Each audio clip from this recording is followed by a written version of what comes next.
آمنوا اتقوا الله حق تقاته ولا تموتن إلا وأنتم مسلمون يا أيها الناس اتقوا ربكم الذي خلقكم من نفس واحدة وخلق منها زوجها وبث منهما رجالا كثيرا ونساء واتقوا الله الذي تساءلون به والأرحام إن الله كان عليكم رقيبا يا أيها الذين آمنوا اتقوا الله وقولوا قولا سديدا يصلح لكم أعمالكم ويغفر لكم ذنوبكم ومن يطع الله ورسوله فقد فاز فوزا عظيما.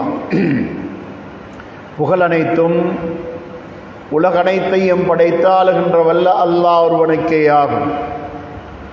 சத்திய வழிகாட்டுவதற்காக அனுப்பப்பட்ட சத்திய தூதர் முஹம்மதுர் ரசூலுல்லாஹி ஸல்லல்லாஹு அலைஹி வஸல்லம் அவர்கள் மீதும் அவர்களது குடும்பத்தினர் தோழர்கள் அனைவர் மீதும் ஸலவாத்தும் சலாமும் உண்டாவதாக. புனித ஜும்மா கடமை நிறைவு செய்வதற்காக இங்கு சமூகம் அளித்திருக்கும் எல்லாம் வல்ல அல்லாஹ்வின் நல்லடியார்களே, அன்புள்ள தோழர்களே, எவ்வாறான ஒரு வாழ்க்கையை கொண்டு இம்மை மறுமை வெற்றியையும் அல்லாஹ்வின் அன்பையும் அருளையும் அவனுடைய அருட்கொடை என்னும் சுவர்க்கத்தையும் அடைந்து கொள்ள முடியுமோ அந்த வாழ்க்கையை எவ்வளவு சிரமத்துக்கு மத்தியிலும் கடைபிடித்தொழுகுமாறும், எவ்வாறானது ஒரு வாழ்க்கையை கொண்டு இம்மை மறுமையின் தோல்வியையும் அல்லாஹ்வின் கோபத்தையும் தண்டனையையும் கொடிய நரகத்தையும் அடைந்து கொள்ள வேண்டி வருமோ அந்த வாழ்க்கையிலிருந்து முற்றாக விலகி நடந்து கொள்ளுமாறும் முதலில் எனக்கும் அப்பால் உங்களுக்கும் உறுதியாக வசியத்து செய்து கொள்கிறேன். அல்லாஹ்வுடைய நல்லடியார்களே, அன்புள்ள தோழர்களே, அல்லாஹு தஆலா இந்த உலக வாழ்க்கையை நமக்கு குறுகிய கால வாழ்க்கையாக ஏற்படுத்தி தந்திருக்கின்றான். அல்லாஹ்வுடைய கணிப்பின்படி இந்த உலகத்திலே நாம் ஒரு நாள் கூட வாழ்வதில்லை. 22வது அத்தியாயத்தின் 47வது வசனத்திலே அல்லாஹ் சொல்கிறான், வைன்ன யௌமன் இன்த ரப்பிக கஅல்ஃபி ஸனத்தின் மிம்மா தஅுத்தூன். உங்களது கணிப்பின்படி உள்ள 1000 வருடங்கள் அல்லாஹ்விடத்தில் ஒரு நாளாகும். அல்லாஹ் ஒரு நாள் என்று சொல்லக்கூடிய காலம் இருக்கின்றதே நமது 1000 வருடத்துக்கு நிகரானது என்பதை இந்த திருமறை வசனம் நமக்கு சொல்லுகின்றது. இந்த உலகத்திலே ஒருவர் 100 வருடம் வாழுகிறார் என்றால் அல்லாஹ்வுடைய கணிப்பின்படி அவர் 3 மணி நேரம்தான் வாழுகிறார். அவ்வளவு குறுகிய காலம்தான் இந்த உலகத்து வாழ்க்கை. இந்த உலகத்து வாழ்க்கையை அல்லாஹு தஆலா அவன் நமக்கு படித்தரங்களாக நமக்கு ஏற்படுத்தி தந்திருக்கின்றான். தாயுடைய கருவறையின் காலம் கூடினால் 10 மாதம். அதற்கு அடுத்ததாக இந்த உலகத்திலே நாம் இந்த கடைசி உம்மத்து வாழுகின்ற வாழ்க்கை கூடினா ஒரு 100, 105, 110 வருடம், இவ்வளவுதான். அதற்கு 3வது கட்டமாக கபருடைய வாழ்க்கை இருக்கின்றதே. உலகம் படைக்கப்பட்ட நாளிலிருந்து அழிக்கப்படுகின்ற நாள் வரைக்கும் கபருடைய வாழ்க்கை. இது 3வது கட்டம். 4வது கட்டம் மறுமை வாழ்க்கை. அது நிரந்தரமான வாழ்க்கை. அங்கு நல்லவர்களாக இருந்தால் சுவர்க்கத்தில் நிரந்தரமாக இருப்பார்கள். பாவிகளாக நிராகரிப்பவர்களாக இருந்தால் அவர்கள் நரகத்தில் நிரந்தரமாக இருப்பார்கள். இப்படியான 4 கட்டங்களை அல்லாஹ் தஆலா ஏற்படுத்தி இருக்கின்றான். ஒரு கட்டத்தை விட அடுத்த கட்டம் நீளமானது என்ற அமைப்பிலே அல்லாஹ் தஆலா நமக்கு ஏற்படுத்தி தந்திருக்கின்றான். அதனால் நாம் செய்கின்ற நம்முடைய செயல்பாடுகள் ஒவ்வொன்றையும் சரியான முறையிலே, நேர்த்தியான முறையிலே செய்ய வேண்டும். எந்த ஒரு காரியத்தை செய்தாலும் அந்த காரியத்தை அல்லாஹ் ஏற்றுக்கொள்ளத்தக்க அமைப்பில் தான் அந்த காரியத்தை செய்ய வேண்டும். நாம் செய்கின்ற ஒவ்வொரு செயல்பாட்டுக்கும் அல்லாஹ்விடத்தை நற்கூலியை எதிர்பார்த்தவர்களாக செய்ய வேண்டும். அவ்வாறு நாம் செய்கின்ற நமது செயல்பாடுகளிலே மிக முக்கியமான ஒரு செயல்பாடு தான் நாம் ஒரு நாளைக்கு தொழுகின்ற ஐவேளை தொழுகை. இந்த ஐவேளை தொழுகையையும் நாம் சடங்காக சம்பிரதாயமாக செய்யக்கூடாது. இதை நாம் உயிரோட்டமுள்ள ஒரு தொழுகையாக தொழ வேண்டும். இந்த தொழுகை எப்படிப்பட்டது என்று சொன்னால், இன்ன ஸலாத்த தன்ஹா அனில் ஃபஹ்ஷாஇ வல் முன்கர். தொழுகை என்பது மனிதனை தடை செய்யப்பட்ட பாவகாரியங்கள், மானக்கேடான காரியங்களை விட்டும் தடுக்கக்கூடியதாக இருக்கின்றது. ஒருவன் சரியான முறையிலே தொழுவானாயிருந்தால் அவன் தன்னுடைய வாழ்க்கையிலே முழுமையாக ஒரு நல்ல ஒரு நிலைமைக்கு திருந்தி வரக்கூடியவனாக இருப்பான். பாவியாக இருக்கின்ற ஒருவன் சரியான முறையில் தொழுதால் பாவம் செய்ய மாட்டான். அல்லாஹ்வுக்கு மாறு செய்கின்ற ஒருவன் சரியான முறையில் தொழுதால் அவன் பாவம் செய்ய மாட்டான், அவன் அல்லாஹ்வுக்கு மாறு செய்ய மாட்டான். அதனால் தொழுகையை நாம் திறம்படவும் சரியாகவும் இந்த தொழுகையை நாம் நிறைவேற்ற வேண்டும். தொழுகிறோம் என்பதற்காக தொழுதுவிடக்கூடாது. இந்த தொழுகை என்பது எவ்வாறு இருக்க வேண்டும் என்பதை 20வது அத்தியாயத்தின் 14வது வசனத்திலே அல்லாஹ் சொல்லுகிறான். அக்கிமிஸ் ஸலாத்த லிதிக்ரி, என்னை நினைவுபடுத்துவதற்காக தொழுகையை நிலைநாட்டுவீராக. இந்த தொழுகையின் மூலமாக அல்லாஹ் என்ன எதிர்பார்க்கிறான்? ஆரம்ப தக்பீர் அல்லாஹு அக்பர் என்று தக்பீர் கட்டி சலாம் கொடுக்கின்ற வரைக்கும் உள்ள ஒவ்வொரு செயல்பாட்டிலும் அவன் அல்லாஹ்வை மட்டுமே நினைக்க வேண்டும். அல்லாஹ் அல்லாத எவரையும் அந்த தொழுகையில் அவன் நினைக்க கூடாது. அது ஹலாலானதையும் நினைக்கக்கூடாது, ஹராமானதையும் நினைக்கக்கூடாது. சாப்பிட வேண்டும் என்று சொன்னால் ஹலாலானது அதையும் நினைக்கக்கூடாது. குடிக்க வேண்டும் என்று சொன்னால் ஹலாலானது அதையும் நினைக்கக்கூடாது. வியாபாரம் என்பது ஹலாலானது அதையும் நினைக்கக்கூடாது. அல்லாஹ் ஹலாலாக்கியவைகளையே நினைக்கக்கூடாது என்று சொன்னால் ஹராமானவைகளை எந்த வகையில் நினைக்கக்கூடாது. அதனால் தொழுகை என்பது எப்படி? அல்லாஹ் என்ன சொல்கிறான்? அக்கிமிஸ் ஸலாத்த லிதிக்ரி, என்னை நினைவுபடுத்துவதற்காக தொழுகையை நிலைநாட்டுவீராக என்று அல்லாஹ் சொல்கிறான். அப்படியான் அந்த தொழுகையின் மூலமாக அல்லாஹ்வை மட்டுமே நாம் நினைக்க வேண்டும் என்பதற்காக அல்லாஹ் செய்திருக்கின்ற ஒரு அழகான ஏற்பாடுதான் தொழுகையின் ஒவ்வொரு ரக்காத்திலும் சூரத்துல் ஃபாத்தியாவை கண்டிப்பாக ஓத வேண்டும். ஒரு நாளைக்கு ஃபர்லாக 17 ரக்காத்துகள் தொழுகின்றோம். 17 தடவைகள் சூரத்துல் ஃபாத்தியா ஓதப்பட வேண்டும். இமாம் சத்தமாக ஓதக்கூடிய தொழுகையாக இருந்தால் இமாம் ஓதுவதை நிதானமாக காது தாழ்த்தி முழுமையாக கேட்க வேண்டும். இமாம் ஓதுகின்ற நேரத்திலே அந்த இமாமுடைய அந்த சூரத்துல் ஃபாத்தியாவுடைய அந்த ஓதலுக்கு முழுமையாக காது தாழ்த்துகின்ற சிந்தனையை தவிர வேறு எந்த சிந்தனையும் இல்லாத அளவுக்கு நாம் அதை காது தாழ்த்தி கேட்க வேண்டும். இப்படி சூரத்துல் ஃபாத்தியாவை முழுமையாக நாம் தொழுகையிலே ஓத வேண்டும் என்பதை பற்றி அல்லாஹ் திருமறை குர்ஆனிலே சொல்கிறான். வலகது ஆத்தைனாக்க சப்அம் மினல் மசானி வல் குர்ஆனல் அதீம், உமக்கு நாம் மகத்தான குர்ஆனையும் திரும்ப திரும்ப ஓதக்கூடியதான 7 வசனங்களையும் அருளி இருக்கிறோம் என்று அல்லாஹ் சொல்கிறான். இங்கு சூரத்துல் ஃபாத்தியா அல் குர்ஆனிலே முதலாவது சூரா. அல் குர்ஆனை அருளியுள்ளோம் என்று சொன்னால் சூரத்துல் ஃபாத்தியாவும் அதிலே அடங்குகிறது. இருப்பினும் கூட அல்லாஹ் அதை தனிமைப்படுத்தியும் சொல்லி காட்டுகிறான். மகத்தான குர்ஆனையும் அருளி இருக்கிறோம், திரும்ப திரும்ப ஓதக்கூடியதான 7 வசனங்களையும் அருளி இருக்கிறோம் என்று அல்லாஹ் சொல்லுகிறானே. அப்படியான் இந்த சூரா திரும்ப திரும்ப ஓதக்கூடியதான 7 வசனம் என்று சொன்னால் சூரத்துல் ஃபாத்தியாவிலே அடங்கி இருப்பது 7 வசனம். இந்த 7 வசனத்தை தான் நாம் ஒரு நாளைக்கு எத்தனை ரக்காத்துகள் தொழுகின்றோமோ அத்தனை தடவைகள் ஓதுகின்றோம். ஃபர்லாக 17 ரக்காத்து தொழுதால் 17 தடவை ஓதுகின்றோம். அதே போல முன்பின் சுன்னத்துகள் 12 ரக்காத்துகள் தொழுதா 12 தடவை ஓதுகின்றோம். 17 12 29. இரவு தொழுகை 11 ரக்காத்து தொழுதால் 11 தடவை ஓதுகின்றோம். அப்போ 40 தடவை நாம் முழுமையாக ஃபர்தான ஐங்கால தொழுகையையும் முன்பின் சுன்னத்துக்களையும் இரவு தொழுகை 11 ரக்காத்துகளை நாம் தொழுதா ஒரு நாளைக்கு 40 தடவை சூரத்துல் ஃபாத்தியாவை ஓதுகின்றோம்.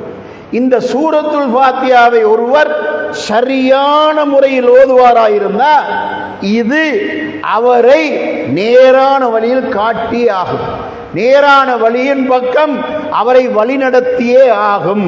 அதனால் இப்போது நாம் இந்த சூரத்துல் ஃபாத்தியாவை எடுத்துக்கொள்வோம்.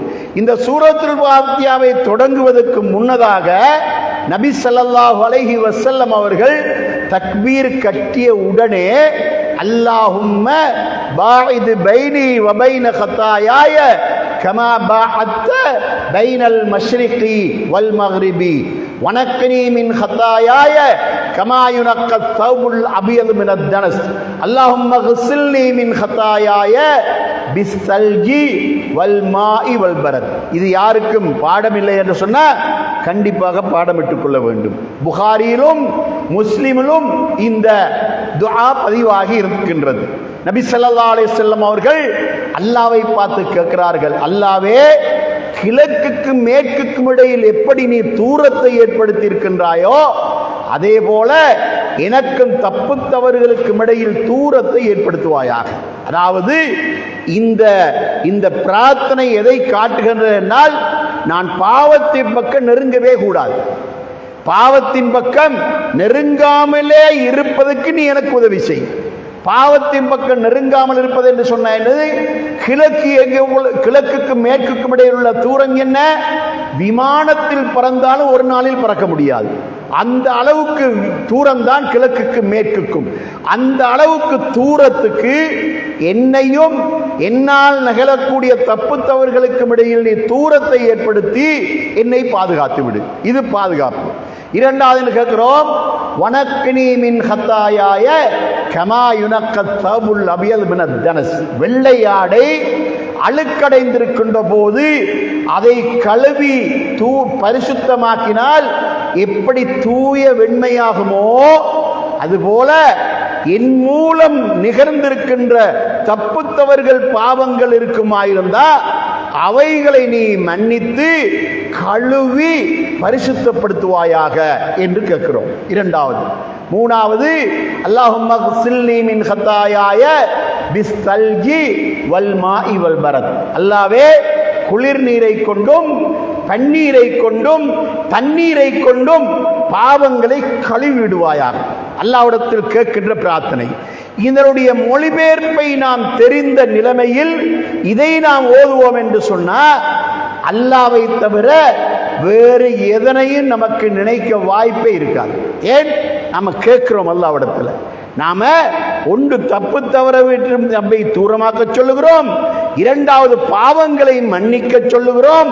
இப்படி சொல்லும் போது அல்லாஹ்வை நினைத்தவர்களாக இதை ஓதினோம் என்று சொன்னால் அல்லாஹ்வை தவிர வேறு எந்த நினைவும் நமக்கு வரமாட்டாது. இதை முடித்துவிட்டு அஊது ஓதி பிஸ்மியும் ஓதி சூரத்துல் ஃபாத்தியாவை தொடங்குகிறோம். எப்படி?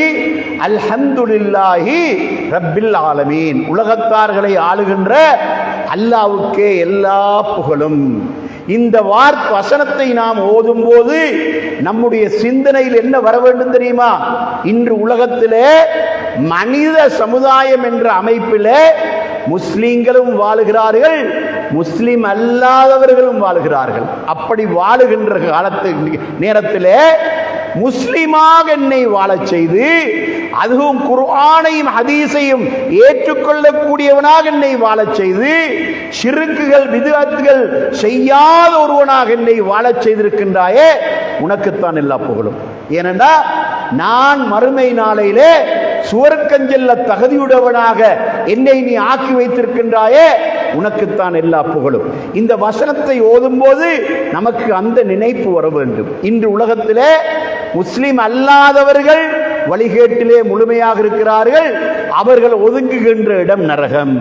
அதே நேரத்திலே முஸ்லீம்களாக இருக்கின்றவர்களிலும் ஷிர்க் செய்கிறார்கள், பித்அத் செய்கிறார்கள், பாவங்கள் செய்கிறார்கள், நிறைய தப்புத்தவர்கள் செய்கிறார்கள்.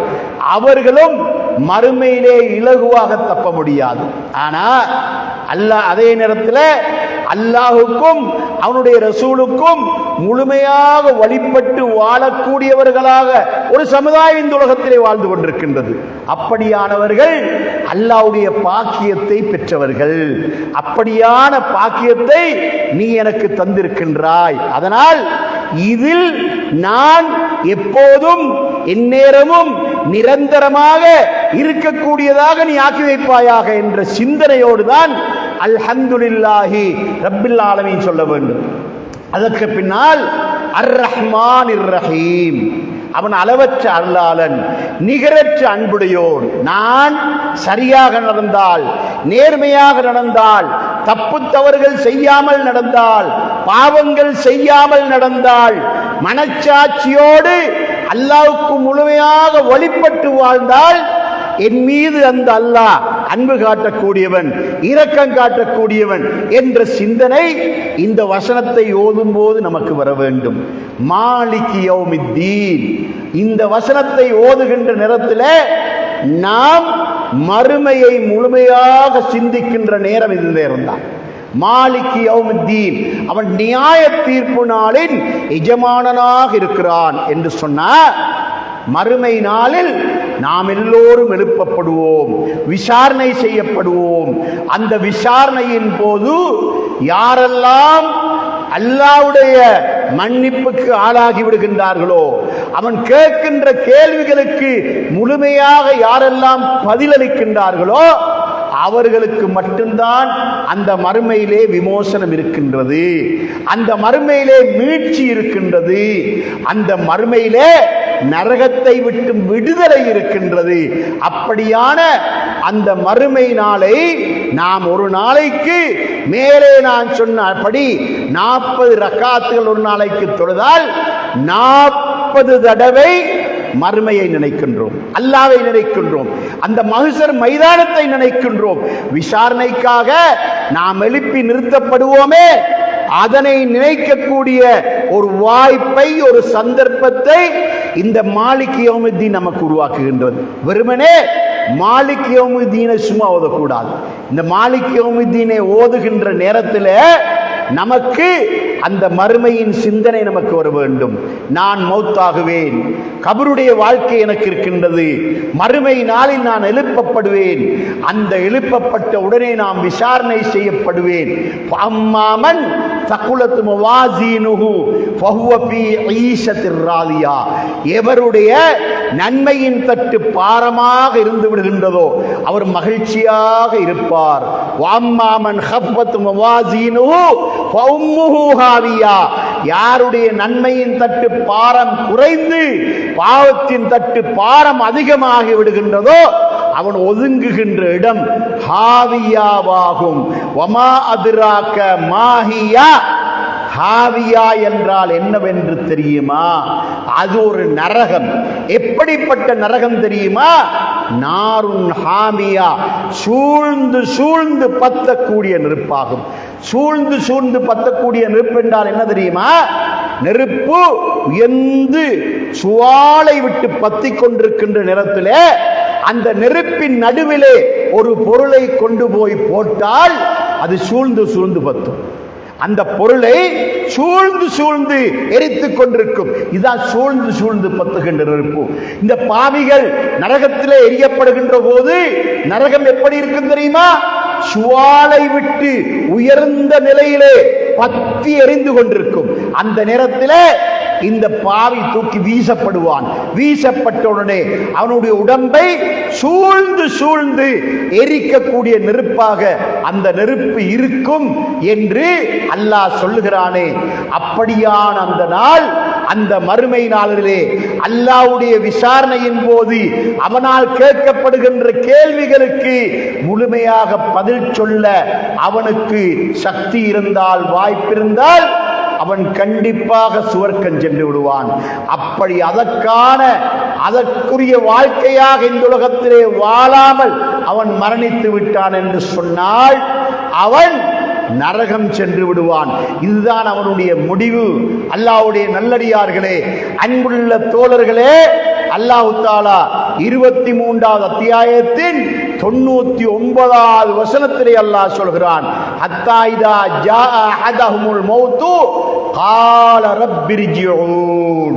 இந்த உலகத்திலே இஸ்லாத்தை அரைகுறையாக பின்பற்றி கொண்டு ஏனோ தானோ என்று இஸ்லாத்தை பின்பற்றி வாழ்ந்து கொண்டிருக்கின்றார்களே, அப்படியானவர்கள் மரணிக்கின்ற நேரத்திலே, சக்கராத்துடைய நேரத்திலே அவன் அல்லாஹ்வோடு பேசுவான், அல்லாஹ்வோடு உரையாடுவான். இந்த உலகத்திலே அல்லாஹ் தஆலா பேசியது, உரையாடியது, கேள்விக்கு பதில் சொன்னது எல்லாம் நபிமார்களோடு மட்டும்தான். நபிமார்களை தவிர வேறு யாரோடும் அல்லாஹ் இந்த உலகத்தில் பேசியது கிடையாது. ஆனால் சக்கராத்துடைய நேரத்தில் அல்லாஹ் தஆலா பாவிகளோடு பேசுவான். பாவிகளோடு சும்மா பேச மாட்டான்.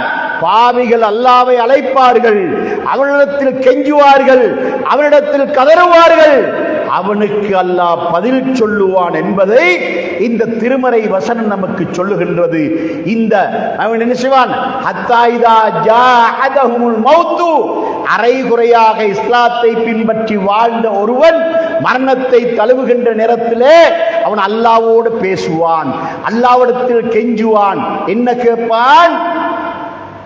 ரப்பிர்ஜிஊன், அல்லாஹ்வே என்னை உடனே மௌத்தாக்கி விடாதே, எனக்கு கால தாமதம் தந்து விடு, எனக்கு ஒரு வாய்ப்பு தந்து விடு, மௌத்துடைய காலத்தை எனக்கு கொஞ்சம் பிற்படுத்தி வைத்து விடு. எதற்காக தெரியுமா? லஅல்லி அஅமலு சாலிஹன் ஃபீமா தரக்து, எனக்கு விடுபட்டு போன அமல்களை செய்வதற்கு ஒரு வாய்ப்பு தந்துவிடு என்று அல்லாஹ்விடத்தில் கேட்பான். அப்படி கேட்டா வாய்ப்பு ஒரு நாளும் வழங்கப்பட மாட்டாது. 7வது அத்தியாயத்தின் 34வது வசனத்திலே அல்லாஹ் சொல்லுகிறான், லிகுல்லி உம்மத்தின் அஜல், ஒவ்வொருவருக்கும் மரணம் என்ற ஒரு தவணையை அல்லாஹ் ஏற்படுத்தி வைத்திருக்கின்றான். ஃபைதா ஜா அஜலுஹும், அவர்களுக்குரிய தவணை வந்துவிட்டால் லா யஸ்தகிருன ஸஅதம் வலா யஸ்தக்திமூன், ஒரு நாளிகை நேரமேனும் முந்தவும் மாட்டான் பிந்தவும் மாட்டான் என்று அல்லாஹ் தஆலா சொல்லுகின்றான். அதன் அடிப்படையிலே அல்லாஹ்விடத்திலே அவன் அவகாசம் கேட்டால் அவனுக்கு அவகாசம் கொடுக்கப்பட மாட்டாது. அல்லாஹ் என்ன சொல்லுவான்? வமின் வஹத் கல்லா இன்னஹா கலிமத்துன் ஹுவ காயிலுஹா, நீ மாத்திரம் கிடையாது, உன்னை போன்ற அறகுறையான இஸ்லாத்தோடு யார் யாரெல்லாம் மரணத்தை தழுவுகின்றார்களோ அவர்கள் ஒவ்வொருவரும் சக்கராத்துடைய நேரத்தில் என்னிடத்தில் இப்படித்தான் கேட்பார்கள், கெஞ்சுவார்கள், கதறுவார்கள். ஆனால் எந்த வாய்ப்பும் வழங்கப்பட மாட்டாது. வமின் வராஇஹிம் பர்ஸகுன் இலா யௌமி யுபாஸூன், மறுமை நாளில் நீ எழுப்பப்படுகின்ற வரைக்கும் பர்ஸக் என்ற கபருடைய ஒரு வாழ்க்கை உனக்கு காத்திருக்கின்றது என்று சொல்லி அவனுடைய பேச்சை அல்லாஹ் தஆலா அந்த இடத்திலே அறுத்து விடுவான், துண்டித்து விடுவான் என்பதை இந்த திருமறை வசனம் 23வது அத்தியாயத்தின் 99வது 100வது வசனங்கள் இப்படி சொல்லுகின்றன. அப்படியான அந்த மறுமை நாளை நமக்கு நினைவூட்டக்கூடிய ஒரு ஆயத்து தான் மாலிகி யௌமித்தீன், அவன் நியாய தீர்ப்பு நாளின் எஜமானன். அல் குர்ஆன் 25வது அத்தியாயத்தின் 26வது வசனத்திலே அல்லாஹ் சொல்கிறான், அல் முல்கு யௌமஇதில் ஹக்கு லிர்ரஹ்மான், அந்நாளையிலே, அந்த மறுமை நாளையிலே ரஹ்மானாகிய அல்லாஹ்வுக்குத்தான் அனைத்து அதிகாரங்களும் உண்டு. வகான யௌமன் அலல் காபிரீன அசீரா, அந்த நாள் நிராகரிப்பவர்களுக்கு கடுமையான நாளாக இருக்கும் என்று அல்லாஹ் சொல்லுகின்றான். அந்த நாளையிலே யார் யாரெல்லாம் இந்த உலகத்திலே இஸ்லாத்தை சரியாக முழுமையாக முறையாக பின்பற்றாமல் வாழ்கின்றார்களோ அவர்கள் ஒவ்வொருவருடைய நிலையையும் அல்லாஹ் 27, 28, 29 வசனங்களிலே சொல்கின்றான். அவன் சொல்கின்றான், அந்த நேரத்திலே வயோமை அவ்வும் வாலிமு அலா யதைஹி, அப்போது அந்த பாவி ஒவ்வொருவரும் தங்களுடைய 2 கைகளையும் கடித்துக் கொண்டு சொல்வார்கள், யா வைலத்தா லைத்தனி லம் உத்தஹிது புலானன் ஹலீலா. அந்த நேரத்திலே அவன் சொல்லுவான், வயோமை அவ்வு வாலிமு அலா யதைஹி யகூலு யா லைத்தனி தஹல்து மஅர் ரசூலி சபீலா, அல்லாஹ்வுடைய ரசூல் வாழ்ந்த வழியை நான் தேர்ந்தெடுத்திருக்க கூடாதா, அந்த வழியில் நான் வாழ்ந்திருக்க கூடாதா. யா லைத்தனி லம் அத்தஹிது புலானன் ஹலீலா, என்னை வழிகெடுப்பதற்காக இன்னவர்கள் எல்லாம் இஸ்லாத்துக்கு மாற்றமான வழிகளை எனக்கு காட்டினார்களே, நான் அந்த வழியிலே செல்லாதிருந்திருக்க வேண்டுமா அல்லவா என்று கவலைப்படுவான். வலக்கது அதல்லனி அனித்திக்ரி பாத இது ஜாஹனி, சத்திய மார்க்கம் எனக்கு வந்ததற்கு பின்னாலும் அத்தகையவர்கள் என்னை வழிகெடுத்து விட்டார்களே என்று அவன் கவலைப்பட்டு கொண்டிருக்கின்ற நேரத்திலே மஹ்ஷர் மைதானத்தை நான் உங்களுக்கு சொல்லுகிறேன். அல்லாஹ்வுடைய ரசூல் ஸல்லல்லாஹு அலைஹி வஸல்லம் அவர்கள் இப்படிப்பட்டவர்களை பார்த்து அல்லாஹ்விடத்தில் சொல்வார்கள், வகால ரசூலு யா ரப்பி இன்ன கௌமி தகது ஹாதல் குர்ஆன மஹ்ஜூரா, என்னுடைய ரப்பே இப்படிப்பட்ட மக்கள் நான் போதித்த என்னுடைய குர்ஆனை பின்பற்றாமல் அதை வெறுத்து அதை முதுகுக்கு பின் தள்ளிவிட்டார்கள் என்று அல்லாஹ்வுடைய ரசூல் இந்த சமுதாயத்தை அல்லாஹ்விடத்திலே காட்டிக் கொடுப்பார்கள் என்பதை திருமறை குர்ஆன் நமக்கு சொல்லிக் கொண்டிருக்கின்றது. 25வது அத்தியாயத்தின் 26வது வசனம் முதல் 30வது வசனம் வரைக்கும் மஹ்ஷர் மைதானத்துடைய நிலைமை எப்படி இருக்கின்றது என்பதை அல்லாஹ் நமக்கு எடுத்துச் சொல்கின்றான். சகோதரர்களே, மாலிகி யௌமித்தீனை ஓதுகின்ற நேரத்திலே நாம் உலகத்தை நினைக்க கூடாது, பொருளாதாரத்தை நினைக்க கூடாது, வியாபாரத்தை நினைக்க கூடாது, விவசாயத்தை நினைக்க கூடாது, மறுமையை நினைக்க வேண்டும், மஹ்ஷர் மைதானத்தை நினைக்க வேண்டும். அல்லாஹ் நம்மை எழுப்பி விசாரணை செய்யவிருக்கின்றான் என்பதை நினைக்க வேண்டும். அதனால் சூரத்துல் ஃபாத்தியாவை ஓதுகின்ற அந்த நேரத்திலே அல்லாஹ் ஒருவனை தவிர வேறு எவரையும் நினைக்காதவர்களாக இந்த சூரத்துல் ஃபாத்தியாவை நானும் ஓத வேண்டும்.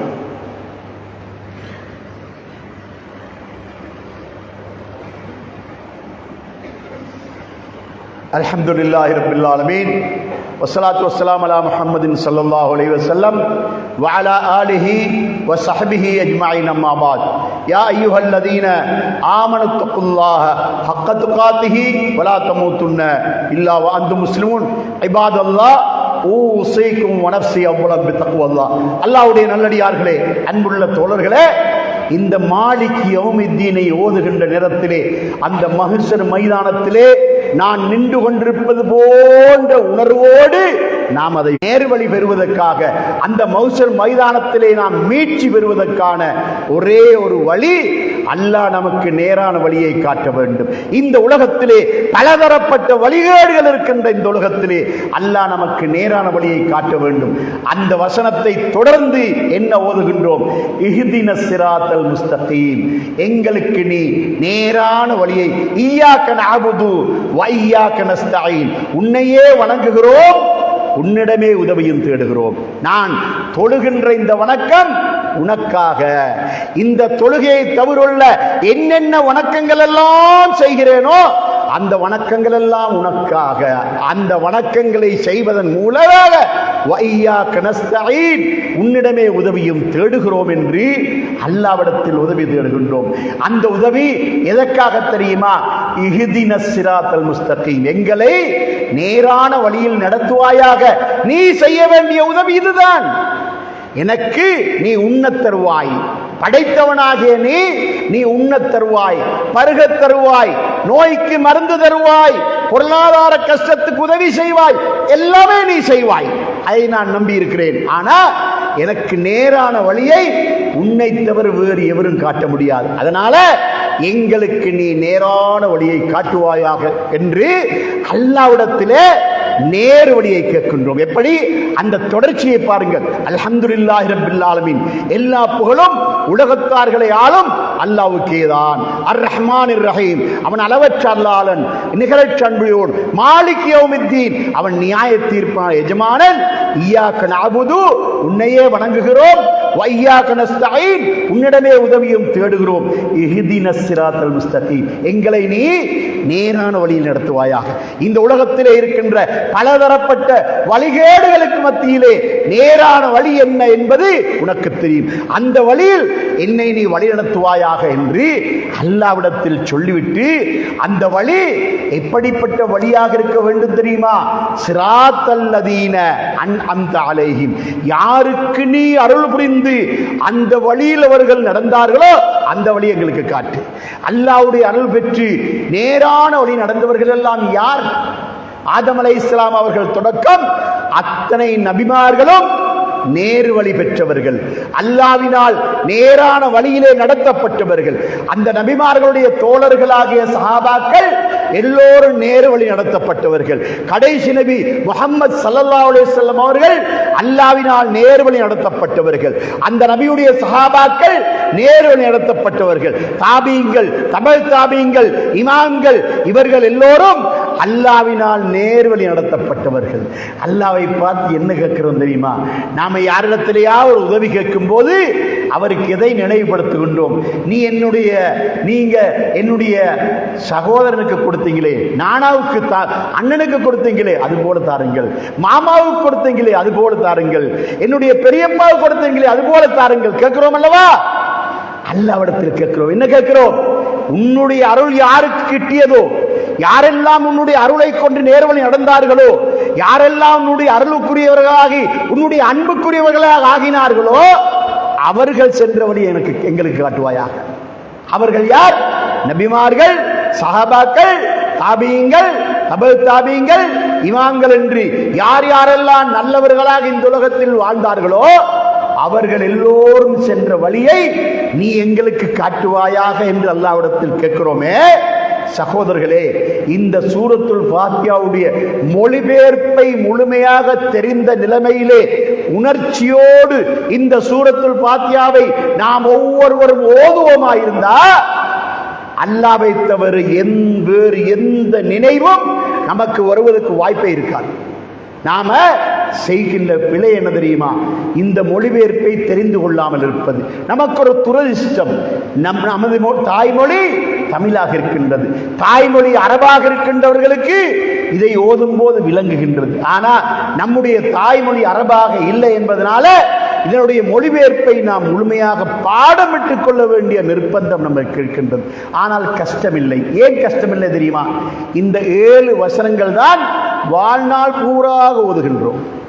ஒரே ஒரு முறை கஷ்டப்பட்டு பாடமிட்டால், ஒரு நாள் அல்ல, 2 நாள் அல்ல, ஒரு மாதம் கஷ்டப்பட்டாலும் இந்த 7 வசனத்துடைய மொழிபெயர்ப்பையும் பாடமிட்டு கொண்ட நிலைமையிலே நாம் இதை ஓத முற்படுவோமாயிருந்தால் அல்லாஹ்வுடைய நினைவை தவிர வேறு எந்த நினைவும் நமக்கு வரமாட்டாது.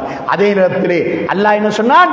அகிமிஸ் ஸலாத்த லிதிக்ரி, என்னை நினைவுபடுத்துவதற்காக தொழுகையை நிலைநாட்டுவீராக என்று அல்லாஹ் சொன்னானே. அல்லாஹ்வை நினைவுபடுத்தக்கூடிய அழகான ஒரு வழிகாட்டல் தான் இந்த சூரத்துல் ஃபாத்தியாவாக இருந்து கொண்டிருக்கின்றது. கடைசி 7வது வசனத்திலே என்ன சொல்கிறோம்? கைரில் மக்லூபி அலைஹிம் வலல்லாலீன், உனது கோபத்துக்குள்ளானவர்களும் வழி தவறியவர்களும் சென்ற வழியில் அல்ல, அந்த வழியில் என்னை நடத்தி விடாதே. உனது கோபத்துக்குள்ளானவர்கள் வழிதவர்கள் யூதர்கள், கிறிஸ்தவர்கள், அவர்களுக்கு வேதங்கள் வழங்கப்பட்டன. யூதர்களுக்கு தௌராத் வழங்கப்பட்டது, கிறிஸ்தவர்களுக்கு இஞ்சில் வழங்கப்பட்டது. அல்லாஹ்வுடைய வேதம் அல் குர்ஆன் நமக்கு எப்படி அருளப்பட்டதோ அதே போல யூதர்களுக்கு தௌராத் அருளப்பட்டது, கிறிஸ்தவர்களுக்கு இஞ்சில் அருளப்பட்டது. அப்படி அருளப்பட்ட வேதங்களை அவர்கள் பின்பற்றுவதற்கு பதிலாக அந்த வேதங்களிலே அவர்கள் கூட்டல் குறைத்தல்கள் செய்து அந்த வேதங்களை அசிங்கப்படுத்தினார்கள். அல்லாஹ்வுடைய வேதங்களை அவர்கள் அசிங்கப்படுத்தினார்கள். அப்படியான அந்த கூட்டம் வழிதவறி சென்றார்கள், கோபத்துக்குள்ளானார்கள். அப்படியான அந்த வழிதவறிய கூட்டத்தை போல நீ எங்களை ஆக்கிவிடாதே, அவர்கள் சென்ற வழியில் எங்களை நடத்தி விடாது என்று அல்லாஹ்விடத்திலே நாம் செய்கின்ற பிரார்த்தனை இருக்கின்றது. சகோதரர்களே, உனது கோபத்துக்குள்ளானவர்களும் வழிதவறியவர்களும் சென்ற வழியாக அது இருக்கக்கூடாது என்று அல்லாஹ்வை பார்த்து சொல்லுகின்றோமே. இந்த 7 வசனத்தை ஓதிவிட்டு அல்லாஹ்வை பார்த்து என்ன கேட்கிறோம் தெரியுமா? ஆமீன். இதை நீ ஒப்புக்கொள்வாயாக. சகோதரர்களே, கேட்கிறோம், பிள்ளைக்காக கேட்கின்றோம், தாய்க்காக கேட்கின்றோம், தந்தைக்காக கேட்கும் போது வேறு எந்த சிந்தனையாவது வருமா? இதை கேட்கும் போது வேறு எந்த சிந்தனையாவது வருமா? இதை கேட்டுவிட்டு விமோசனம் பெறுவதற்காக ஓதுகின்ற இந்த சூரத்துல் ஃபாத்திஹாவை ஓதும் போது அந்த சிந்தனையை தவிர வேறு எந்த சிந்தனையாவது நான் சிந்திக்க முடியுமா? அப்படி சிந்திக்காமல் வேறு ஏதாவது சிந்தித்துக் கொண்டு ஆமீன் என்று சொன்ன நமக்கு பயனளிக்குமா?